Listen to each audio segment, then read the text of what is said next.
eggs for breakfast, milk, sweet honey, silk for clothing, and animals for transportation and meat. Chickens, cows, honeybees, silkworms, and horses. Humans built civilization by domesticating animals. The purpose was clear: to secure a stable food supply, power for transportation and labor, and materials for clothing. The benefits were enormous, and without domesticated animals, modern civilization would not exist. So why not domesticate more animals? But here's the shocking part. Of the roughly 2 million animal species on Earth, only around 40 have been domesticated. That's just 0.002% of the total. Why couldn't humans domesticate the other 99.99%? You might think we simply lacked the technology or the time. But humans already knew exactly how to domesticate animals. And the method is surprisingly simple. First, catch a wild animal. Next, select only the individuals that are useful to humans and breed them. Repeat this selective breeding for many generations. In fact, pigs were bred from wild boars, and dogs from wolves, through human selection. Humans tried this with all kinds of animals. A zebra would be unbeatable if we could ride it. An elephant with incredible power. A cheetah with incredible speed. Yet over thousands of years, not a single one of these animals was domesticated. We knew exactly what we wanted and how to do it, so why did we keep failing? The problem wasn't a lack of human effort. The animals themselves had 6 scientific barriers that made domestication nearly impossible. If even one of these conditions is missing, the entire domestication system falls apart. Humans didn't simply choose the animals. Only a tiny number of animals that happened to pass all 6 conditions could end up living alongside humans. So, what exactly are those 6 conditions? There are 6 brutal conditions an animal must meet before it can be domesticated. The first is an efficient diet.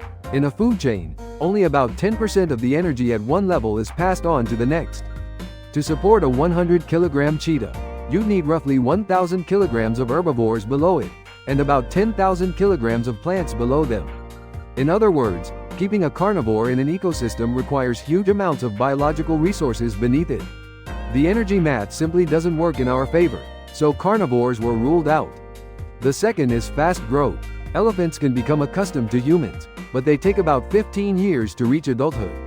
Humans can't afford the cost of feeding an animal for 15 years without getting anything in return. The third is the ability to breed in confined spaces. South America's vicuña has excellent fiber, but its courtship requires huge open spaces and special rituals. The moment you put them behind a fence, they stop breeding entirely. The fourth is temperament. Hippos are herbivores, but they're highly aggressive and kill many people each year. Animals that attack humans can destroy us before we ever get the chance to tame them. The fifth is not being prone to panic. Zebras evolved in environments filled with predators, giving them a highly reactive nervous system. Put one behind a fence, and it can panic and slam into the walls until it collapses. And the sixth, and most important, is the tendency to follow a herd leader. Cattle, horses, and sheep have clear social hierarchies in which they follow herd leaders.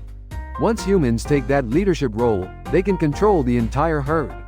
In contrast, solitary animals and animals without a clear leader are much harder for humans to control.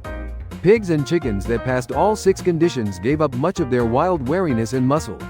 Instead, they developed traits like the ability to turn consumed energy into fat and bodies that can produce eggs almost every day. Nature is a surprisingly brutal employer. Only animals that could tolerate human control manage to reproduce in huge numbers. It's not that there are simply too many animals we failed to domesticate. There simply weren't more animals that could miraculously meet all 6 conditions. Most of the major animals on Earth had already been put to the test thousands of years ago. That's why it is highly unlikely that new major domestic animals will appear in the future. The next time you drink milk or eat an egg, remember this. They weren't simply created by humans, they are the result of animals that miraculously passed 6 brutal scientific tests.